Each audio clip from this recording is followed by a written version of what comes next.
The frustration that Jimmy displayed. Cornpop. I'm not going to read the rest of it. Without me, that's Behold, pale horse. I'd pay $5 to see Jimmy Dore body slam a disagreeable guest. Just saying. LOL. What the fuck? So guess what? I got an email from NBC News. Brandy Zadrozny, senior reporter. They're all senior. That's the that's the big joke at the Daily Show. They say everybody was a senior reporter. Hello, hi, Mr. Dore. I'm a reporter with NBC News. We're publishing a story looking at Russian disinformation and how it works. To show the heights to which some narratives have spread, we dive into a false Russian-planted story that claimed Tucker Carlson had been the target of a Ukraine-ordered assassination attempt, reaching out for comment since we include you as one of the influential sharers of this false story. Is that a Ukrainian name at the end of this broad's name? You tell me. My deadline so is she's an operative. So my deadline is tomorrow at October 9th at 5 p.m. Hey, Ukraine already murdered one American citizen that we know of. That's Why right. wouldn't they try to kill Tucker? Look what they did So to this Coach is Red. A guy I didn't even like. So this story on pro-Russian disinformation is called war propaganda. This is to keep the war going because Americans are souring on the Ukraine war. So I wrote back, Dear Brandy, thank you for including me in your latest pro-war propaganda piece intended to keep the war in Ukraine going along with the slaughter of its people. If you bothered to watch the video, you would know we reported it as potentially being a hoax and wondered why the mainstream media wasn't busy debunking it. We said this in the video. Yeah. We also said the only conclusive statement we could say about this story was that a native of Podolsk was being detained under suspicion of planning a terrorist attack. Has NBC ever reported that the CIA teamed up with the Nazis to overthrow the democratically elected president of Ukraine, which then led directly to the start of the U.S. proxy war in Ukraine? I promise you she works for their intelligence agency. That's a Ukrainian name. Has NBC News ever apologized for smearing journalist Gonzalo Lira while he was being tortured and killed by the Ukrainian government in a Ukraine prison for doing journalism? Has NBC News ever apologized for spreading the Russiagate conspiracy theory invented by the Clinton campaign and the intelligence community that directly led up to the American people embracing the U.S. proxy war with Russia and Ukraine? Has NBC News ever apologized for spreading the misinformation surrounding the conspiracy theory that Russia was putting bounties on American soldiers in Afghanistan? Has NBC News ever apologized for spreading misinformation by repeating the conspiracy theory about the Syrian gas attacks being committed by Assad after it was debunked by the OPCW whistleblowers? I could go on, but I have to get back to debunking the latest pro-war propaganda by NBC News, and I'm on deadline. Good luck pushing pro-war propaganda for a living and whitewashing the latest genocide being funded and enabled by the United States in Gaza. Maybe someday you'll have a hard time looking in the mirror and you'll resign like William Arkin over your network's warmongering propaganda. So this was one of their biggest war reporters at NBC. He famously quit, and he said, of course, Trump is an ignorant and incompetent imposter, and yet I'm alarmed at how quick NBC is to mechanically argue the contrary, to be in favor of policies that just spell more conflict and more war. By the way, don't even call Trump that. So even this if he is, they are that. They're incompetent, ignorant, and this chick is an agent. What is their thing called? ZBD or DBZ? I don't know. What's Ukraine's bullshit three-letter agency? So this was, he was on a video of in Democracy Now! Longtime reporter leaves NBC saying media is the Trump circus that encourages perpetual war. And then I linked to the video. I sent the video. There it is.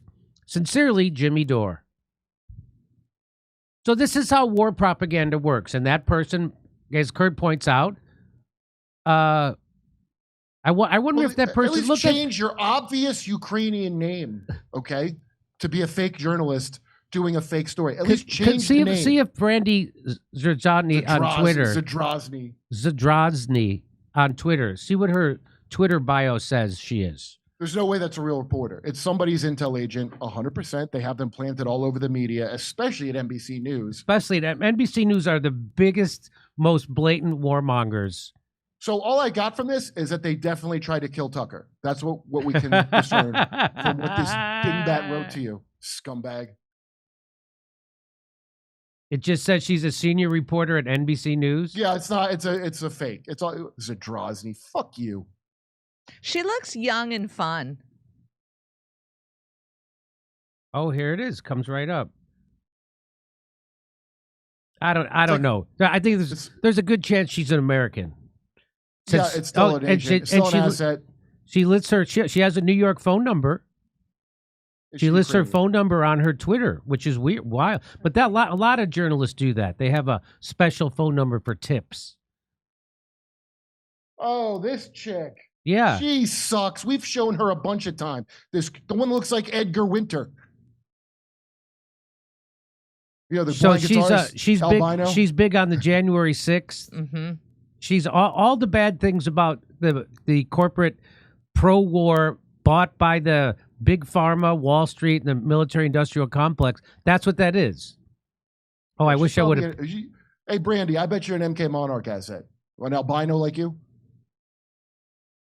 That's what they look for. It looks like here. She what do specializes. I have? Okay. Glenn Greenwald had pointed her out in 2021 and said, "I've written before about one particularly toxic strain of this authoritarian reporting. Teams of journalists, such as the three most influential corporate media outlets, CNN, media reporters Brian Stelter, Oliver Darcy, Disinformation Space Unit, Ben Collins, Brandy Zadrozny." Oh, really? So yeah, Glenn Greenwald called her out 2 years ago? In 2021. We showed That's her 3 on years your ago. show, Jimmy. We've had clips of this. I made fun of what an albino she is. I remember this vividly. It says she's an investigative journalist who specializes in political radicalization, extremism, and disinformation on the internet. So that means anybody who specializes in she's an operative. She is an operative and not a journalist. She's an operative. Okay, she specializes. Well, we in know that NBC News has Ken Delaney, or is it CNN? Is it NBC? Ken It's all the news. Look, all Ken of the Delaney news. works directly for the CIA. He's been outed for working for the CIA. He got fired from the LA Times because they caught him working for the CIA, and then NBC News hired him, and he's on air. Yeah. I like that she's a CIA spook and she looks like a ghost. That's pretty cool. Creepy albino bitch. NBC News author Ken Delanian. NBC's national security reporter. Yes. Ken Delanian. So NBC News is full of CIA agents, and she's one of them. So hey, look, I got an email from a CIA person from NBC News. Isn't that nice? I just want to tell you the title of his article that he had. The journalistic tattletale and censorship industry suffers several well-deserved blows. And this was talking about Taylor Lorenz as well. Okay, and he's talking about, that's Glenn Greenwald talking about Brandy Zadrozny. Yo, we know Taylor's not an agent of anything. She's just a moron. Yeah, this chick is definitely working for, like, you know. This is what is it? Project Mockingbird, whatever they call it now. I think it was Project Albino Bird. It used to be called Mockingbird, but anyway. So, by the way, Kurt, makes me feel good. Corporate media hasn't mentioned me in a while and tried to slander me, and I started to think, like, am I not getting the job done anymore? Well, apparently, they still need to try to take us down. If only you'd taken that Bohemian Grove invite, Jimmy. I know. All right, over to stuff. Okay. I emailed you that article because I think you're going to really like it, by the way. Okay. Thank you. Here we go. Sparky, make Ukraine Russia again. Don't even leave a patch called Ukraine, lest it remains a NATO playground, carpetbaggers, money laundry, and becomes BlackRock property. Thank you, Sparky. All right, let's go over here. Super chatters. Today's CNN exclusive CIA struggles with its own #MeToo moment as allegations of sexual assault spill into the open. Pay CNN to read, not that open. Savage. How feminism enabled transgenderism is by pushing the notion that our biological differences are unimportant. Because of that, the essence of womanhood becomes less valued than what's on the surface. ... Has anyone heard anything about the journalist Jeremy Lafredo being kidnapped by Israel and abused? Yes, yes. You're covering that today? Yeah. Mm-hmm. Oh, thank you, Brian. I don't go for the no chicken foot shenanigans, entertainment speculation. Hey, Jimmy, I'm a journalist in the Army National Guard who has released part 3 of a documentary about East Palestine. Part 4 and Part 5 exposes what the whole derailment was about the rare earth and minerals underneath the town. Joaquin. Okay, so where'd you release it? Where'd you release this? Joaquin? All right, listen, Joaquin. Go contact me at info@jimmydorecomedy.com, info@jimmydorecomedy.com. Right in the subject line, Joaquin Dante must speak with Steph, all right? Because I want to find out about your documentary. Very interesting. By the way, one thing, Brandy Zadrozny has a whole bunch of articles about how the satanic panic is back and QAnon. So guess what that means? She's a lizard person and a generational Satanist. That's all you got to do is take the nonsense. The thing they're saying isn't true that you didn't even hear before. Then it's true. They're getting out ahead of it every single time. It's so disturbing. It's so disturbing. It's so crazy. It's hard to believe, but I get you. Can't vote red if you're dead. Our country is gone. Conspicmum? We have arrived at that type of special historical moment in the United States where a society either undergoes transformative change or collapses. We move forward or we perish. Faith and solidarity. Reverend Edmund Bolela. Maui was not hit by wildfire. Obviously, Taliban.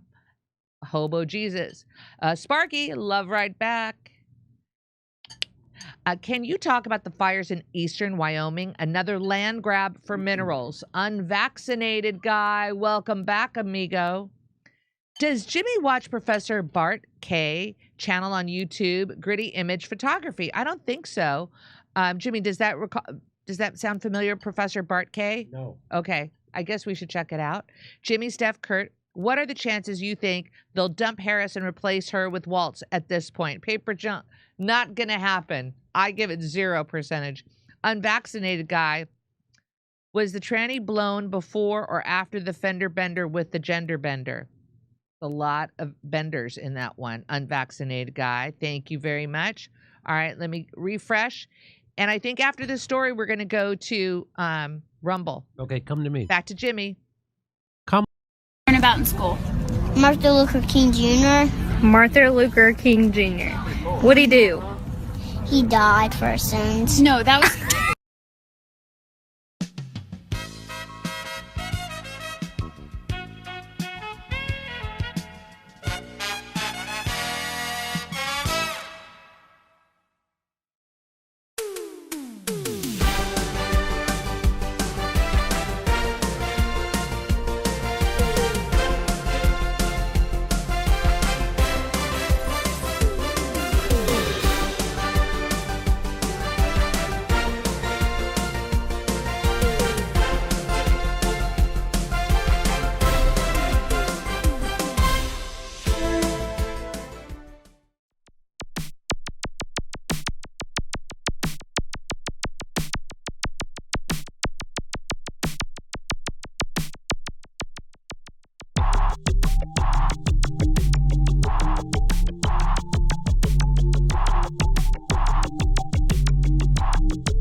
Hey, thanks for checking out our YouTube channel. Subscribe by clicking on that button down there for more AM Joy and the rest of MSNBC. And click on any of the videos right here to watch the latest interviews and highlights. And you can get more videos from MSNBC for free every day with our newsletter. Just visit Isn't it swell? The memes make themselves. They found a rabbi hole, tunnels and all. There's Jews in the walls. Isn't it bliss? The rabbinical grace soiling the mattresses. Well, let me tell you.